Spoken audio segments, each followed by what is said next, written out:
હાય. જય શ્રી કૃષ્ણ. જી કોણ? હું ઓળખી નહીં. હું રોનક, આદિત્યનો ફ્રેન્ડ અને પાર્ટનર. આદિ છે ઘરે? ના ભાઈ તો નથી, મમ્મી છે. બોલાવું? હા હા, બોલાવો ને. Mummy, mummy. હું દીકરા? સર આવેલા છે, બોલાવે. જય શ્રી કૃષ્ણ. હા, જય શ્રી કૃષ્ણ બેટા. બેસ તો ખરા. તે બેસવાનું પણ ન કીધું એને. એક કામ કર, પાણીનો ગ્લાસ લેતી આય. કેમ છો? હું તો મજામાં છું. તમે કેમ છો? એકદમ મજામાં છું. હા, દેખાવ છું ને મજામાં, એવી ને એવી જ. આ તો મજામાં જોઈ ને. હવે તો દીકરી પણ આવી ગઈ ગામડેથી, હે ને? લે. આ નીતુ હતી ને? હા, પણ દીકરા તને કેમ ખબર પડી કે આ મારી દીકરી નીતુ હતી? અરે આદિ આખો દિવસ સાથે જ હોય તો વાતો થતી હોય એટલે ખ્યાલ હતો. બરાબર. હા, તો હું શું કહું છું કે આ અચાનક કેમ આવવાનું થયું? અરે અમારે જવાનું હતું ને નવસારી, તો હા. મને એમ કે આદિ ઘરે હશે તો હું એને પિક કરતો જાઉં, પણ મને લાગે છે કે આદિ પહેલા ઓફિસ નીકળી ગયો. હા, એકચ્યુઅલી મેં ફોન કર્યો પણ એને ફોન ઉઠાવ્યો ને, એટલે હું સીધો ઘરે આવી ગયો. સારું કહેવાય ને. આ તો આદિ ન મળ્યો ને ફોનમાં, એટલા માટે તું રૂબરૂમાં મળવા આવ્યો, નકર કાંઈ આવે એવો નથી. અરે ના ના, એવું કઈ નથી. અને આવતા તો તમે પણ નથી. મારા ઘરે આવ્યાને કેટલો સમય થયો? ઘણો બધો સમય થઈ ગયો, પણ આ તારો પાર્ટનર મને લઈને આવે ત્યારે હું આવું ને. હા, એ પણ છે. આજકાલ તો ખબર નહીં ક્યાં ખોવાયેલો રહે છે. જ્યારે જુઓ ને ત્યારે મોઢું લટકાવેલું જ હોય છે. ખબર નહીં શું ચાલ્યા કરે છે એના મગજમાં. રોનક, એના મગજમાં જે વાત ચાલે છે ને એ તો બહુ મોટી છે. જો કે એના માટે મોટી છે, પણ તું જ કે કયો ભાઈ એવો હોય કે પોતાની બેન ન ગમે? તમારી વાત સાચી છે આંટી, અને મને થોડી ઘણી ખબર છે, કારણ કે આદિ ટેન્શનમાં હોય એટલે પૂછો એટલે થોડી વાત કરતો હોય છે. પણ શું આ બધું તો ઘરમાં નાનું મોટું ચાલ્યા કરતું હોય. બહુ મગજ પર નહીં લેવાનું. ધીરે ધીરે સમય સાથે બધું સારું થઈ જશે. શું સારું થશે બેટા? તને ખબર છે, ગમે એવી દીકરી હોય પણ પોતાની માં અને પોતાના ભાઈની હંમેશા નજીક હોય છે. હવે તું જ કે હા, મીરાના કારણે અમે અમારી દીકરીને ઘરે નથી રાખી શકતા. આ તો લગ્ન કરવાની વાત આવી અને મેં એવું વિચાર્યું કે હા, 2 વર્ષ સુધી અમારી સાથે રહીને તો અમારી સાથે થોડી માયા રહી. હા, એ વાત પણ સાચી છે. અને હા, નીતુ માટે તમે જોવાનું શરૂ કર્યું છે? લગ્ન કરવાના છે એના? હા, એના માટે જોણ ચાલુ કર્યા છે, પણ હા, મીરાને ગમતું નથી મારી દીકરી અહીંયા આવી નહીં. મીરા ભાભી છે ને થોડા ગુસ્સાવાળા સ્વભાવના છે, એ તો મને ખ્યાલ છે. એટલે શું છે કે એમને ગુસ્સો જલ્દી આવી જાય છે. બાકી મને ખાતરી છે કે એમને મનમાં એવું ખાસ કંઈ નહીં હોય. અને સમય સાથે મેં કહ્યું ને કે નણંદ ભોજાઈને બનવા લાગશે તો પછી સારું થઈ જશે. રોનક, તને અને મીરાને તો આમ તો ભાઈ બહેન જેવો સંબંધ છે ને. ઘણી વખત હા, આદિ અને મીરા વચ્ચે ઝઘડો થાય છે તો સમાધાન પણ તું જ કરાવે છે ને. હા, એ તો છે. મીરા ભાભી મારી વાત જરૂરથી માને, અને આદિ પણ મને ભાઈ જેવો જ માને છે, એટલે એ પણ મારી વાત માને. તો હા, તારી આંટીની એક વાત માનીશ? બોલો ને, એમાં આવી રીતે શું કામ કહો છો? તમે કંઈ પણ કહો, હું તમારી દરેક વાત માનીશ. એ જ કે હા, મારી દીકરી વિશે જે મીરા વિચારે છે ને કે એનો ગામડિયો સ્વભાવ છે, એની રહેણી કહેણી નથી સારી, તો એ બાબતે તું મીરા સાથે વાત કર ને કે થોડો સમય રહેવાની છે. હવે થોડો સમય ભાભી અને મા અને ભાઈ સાથે રહે તો એને પણ સારું લાગે ને. હા, સાચી વાત છે તમારી. કારણ કે આટલા વર્ષથી તમે મા દીકરી અલગ રહ્યા છો, તો તમને પણ ઈચ્છા થતી હોય ને કે હવે સાસરે જાય પહેલા દીકરી થોડો સમય તમારી સાથે રહે.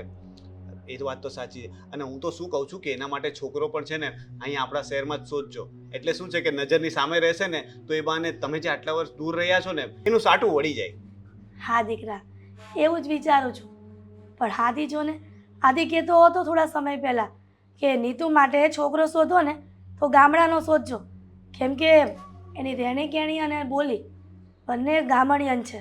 અરે એનાથી શું ફરક પડે? રહેણી કહેણી અને બોલી તો બધાની અલગ હોય.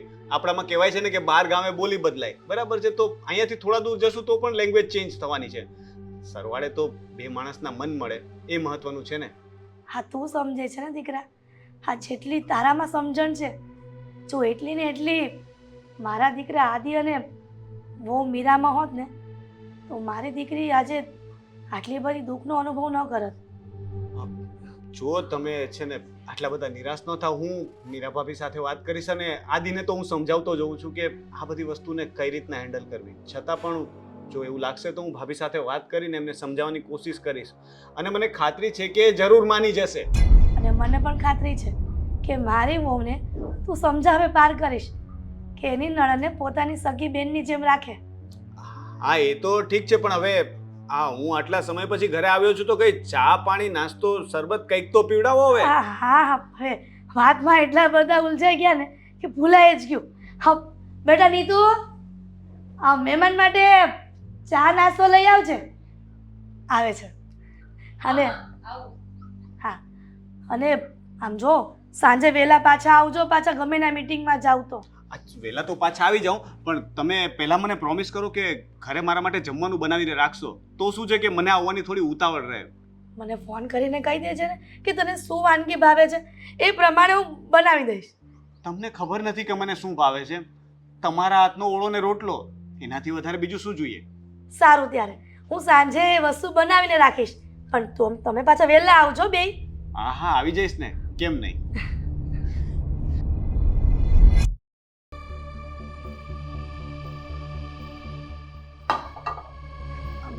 કેમ ચાલુ થતું હશે ગેસ ને બધું?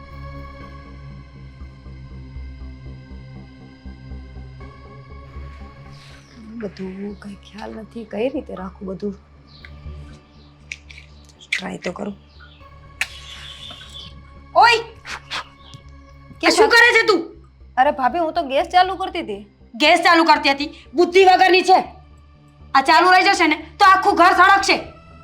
અરે પણ ભાભી, મને તો ખ્યાલ જ નથી કેવી રીતે ચાલુ કરાય. હા તો જ્યારે આપણને કોઈ વસ્તુનું નોલેજ ન હોય ને ત્યારે આપણે એ વસ્તુ કરવી પણ ન જોઈએ. ભાભી, હું રસોડામાં બધું સાફ સફાઈ કરતી હતી, રસોઈ બનાવતી હતી તમારા લોકો માટે.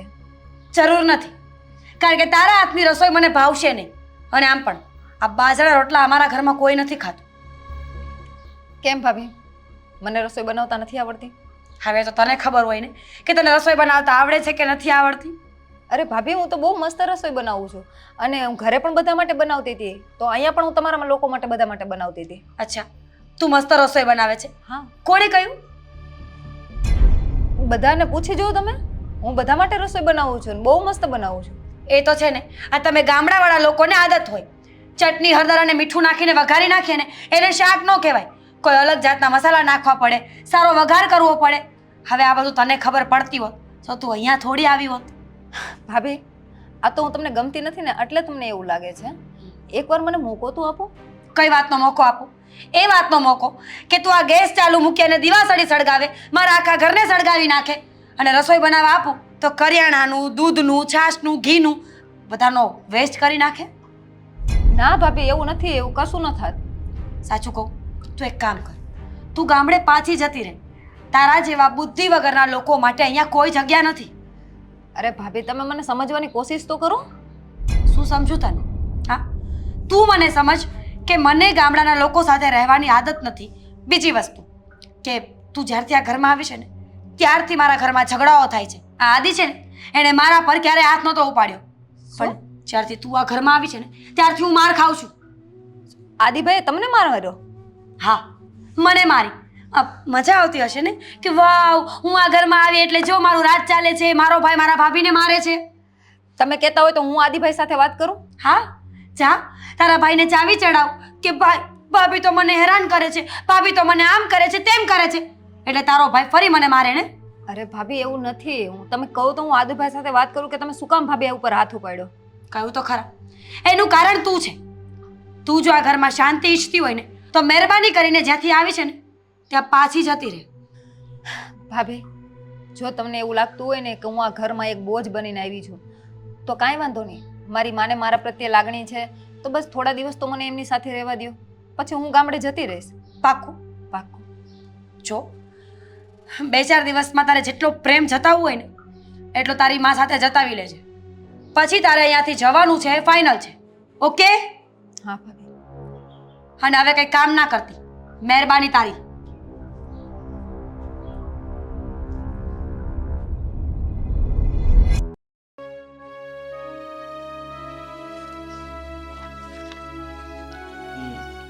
દસ્તાવેજ તો બધા બરાબર છે.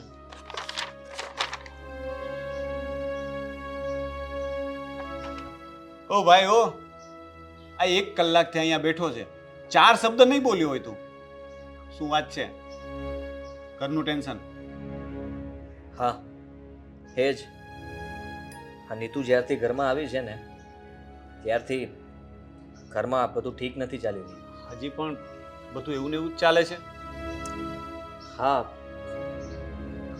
તું વિચારી નહીં શકે એવું બધું બની ગયું છે. મેં મીરા પર હાથ પણ ઉપાડી દીધો હતો એને સમજાવવા માટે. અરે આદિ, તું ગાંડો થઈ ગયો છે. આવું નહીં કરવાનું. હાથ ઉપાડવાની શું જરૂર હતી? આનાથી વાત વધારે બગડી જશે અને મીરા ભાભીને કાયમી તારા પર ગુસ્સો રહી જશે. ભલે રહી જાય. મેં નક્કી કર્યું છે હવે કે એને છે ને આ ઘરમાંથી કાઢી જ મૂકું. અરે બીજો કોઈ રસ્તો નથી મારી પાસે. અરે છે ને બીજો રસ્તો. તને ખબર છે આ છોકરાવાળાઓ જોવા આવ્યા હતા અને મીરાએ ત્યારે બબાલ કરી.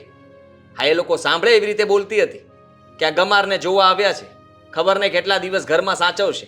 હવે સામેવાળા લોકો આ બધું સાંભળે તો વિચાર કર કે એ લોકો શું વિચારે. એ લોકોએ સંબંધની ચોખ્ખી ના પાડી દીધી. એક તો આટલા સમય પછી અમે લોકો ખુશ હતા કે બેન માટે સારું માગું આવ્યું છે અને સારી જગ્યાએ એના લગ્ન કરીને એને વળાવી દઈશું. પણ આણે બધી બાજી બગાડી નાખી. બુદ્ધિ તો એનામાં નથી, કોઈ સમજણ જેવું એનામાં છે જ નહીં. જેટલી વાર એને સમજાવીએ છે ને એટલી વાર એને બસ એની જ વાત સાચી લાગી, અમારી કોઈની નહીં. મેં તને કહ્યું હતું કે મને ભાભી સાથે એક વખત વાત કરવા દે. હું એમને સમજાવવાની કોશિશ કરું કારણ કે મને ભાઈ કહે છે અને મારી વાત માને છે. પણ તું કહે કે ના, તું વાત કરીશ તો તારું અપમાન કરશે. અરે મારું અપમાન કરત તો કરત, પણ કદાચ મારી વાત માની જાત તો આજે આ દિવસ તો ન જોવો પડત ને. તારી વાત એકદમ સાચી. હા, કદાચ તારી વાત માની જાય પણ એને માનવી હોત તો. બાકી ખાલી હાય આ કરવામાં કઈ એને વાંધો નહોતો. આ નીતુ રડી રહી છે, બિચારી વિચારી રહી છે કે હવે હું ક્યાં જાઉં. આ ગામમાં જશે તો દાદા અને દાદીને પણ નહીં ગમે. એને પણ એમ થશે કે અહીંયા હતી ત્યારે આ વાત ચાલી હતી. અમારી પાસે શહેરમાં મોકલી તો કોઈને ખબર નહોતી કે હા માગું તૂટી જશે. સંબંધ જોડાયા પહેલા જ તે રોનક, મને ચિંતા થાય છે મારી બેનની. ખબર નહીં હવે શું કરું. અને ભાભી છે ને, મીરા ભાભી સાવ એટલે સાવ ખોટા છે આ બાબતમાં.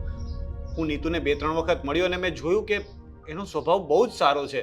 એની ભાષા દેશી હશે, કદાચ એની રહેણી કરણી આપણા જેવી ના હોય, પણ એનાથી શું ફરક પડે છે? છેલ્લે તો માણસાઈ જોવાની ને. માણસ તો છે ને, એને વ્યક્તિ તરીકે એ બહુ જ સારી છે અને એને મેં ઊંચા અવાજે વાત કરતા પણ નથી જોઈ. જોયું? હા, તું સમજી શકે છે જે અમારા ઘરમાં 24 કલાક નથી રહેતો છતાંય તને સમજ પડે છે. પણ આ એની સાથે 24 કલાક રહે છે છતાં એને ઓળખી નથી શકતી. નીતુએ કોઈ દિવસ એનું અપમાન નહીં કર્યું હોય, હંમેશા એની વાત માની છે.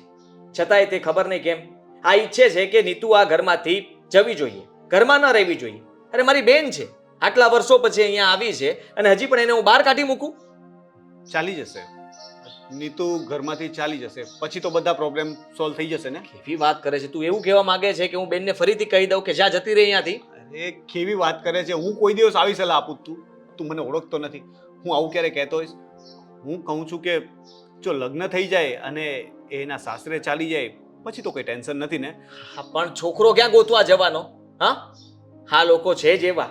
કદાચ અમે સગા સંબંધીમાં કોઈ જગ્યાએ વાત ચલાવીશું ને તો એના મીરાના પપ્પા એટલે કે મારા સસુરજી ત્યાં ફોન કરીને ખબર નહીં સંબંધ થતા પહેલા તે વાત જ અટકાવી દેશે. મારા ધ્યાનમાં છે એક છોકરો અને ત્યાં તારા સસરા કે મીરા ભાભી કંઈ પણ કહેશે ને તો પણ ફરક નહીં પડે કારણ કે ત્યાં હું કહીશ ને એમ જ થશે. કોણ છે? તું ઓળખતો હશ તો હું પણ ઓળખતો જ હશ ને. એવું જરૂરી તો નથી ને. પણ એક વાત કહું કે જો તું હા પાડીશ ને તો બધી વાત ફાઇનલ થઈ જશે અને ઠેકાણું સારું છે એવું મને લાગે છે. મને તારા પર વિશ્વાસ છે. તું જે કંઈ પણ કરતો હોય એ સારું જ કરતો હોય ને. હા, મને કોઈ વાંધો નથી. જો તને એ છોકરો ગમતો હોય અને ઘરને બધું બરાબર હોય તો પહેલા ચોખવટ કરી દેજે કે મારી બેન ભણેલી નથી અને ગામડામાં રહેલી છે. હા, તમે શીખવાડશો એમ શીખી જશે, પણ તમે એને પાસે વધારે અપેક્ષા રાખતા હોય તો એ વાત ખોટી છે. ચોખવટ કરીને પછી વાત આગળ વધારજે. મેં કહ્યું ને, અને હું કહેતો હોઈશ તો કંઈક ને કંઈક વિચારીને જ કહેતો હોઈશ. એટલે મારા પર ભરોસો રાખ. બધું સારું થઈ જશે. હવે તું મને ફક્ત એટલું કહી દે કે હું છોકરાને લઈને ઘરે ક્યારે આવું. સાંજે જ આવી જા ને. હા, તે તો મારું ટેન્શન હળવું કરી નાખ્યું. આજે જ? આજે જ આવી જા, ચા પૂરી કરું હવે હું શાંતિથી. બોલ, ક્યાં દસ્તાવેજ ક્યાં પહોંચ્યો હતો? હા, એ દસ્તાવેજની વાત કરવાની હતી. આ જો છે ને, મેં એકચ્યુઅલી જોઈ તો લીધું છે, સ્ટેમ્પિંગ થઈ ગયું છે, પણ આ 7/12 અને આ ટિકિટ એક વખત તું જોઈ લે, તને ઓકે લાગે છે ને? કારણ કે દસ્તાવેજમાં મારા કરતાં વધારે તને ખ્યાલ પડે છે.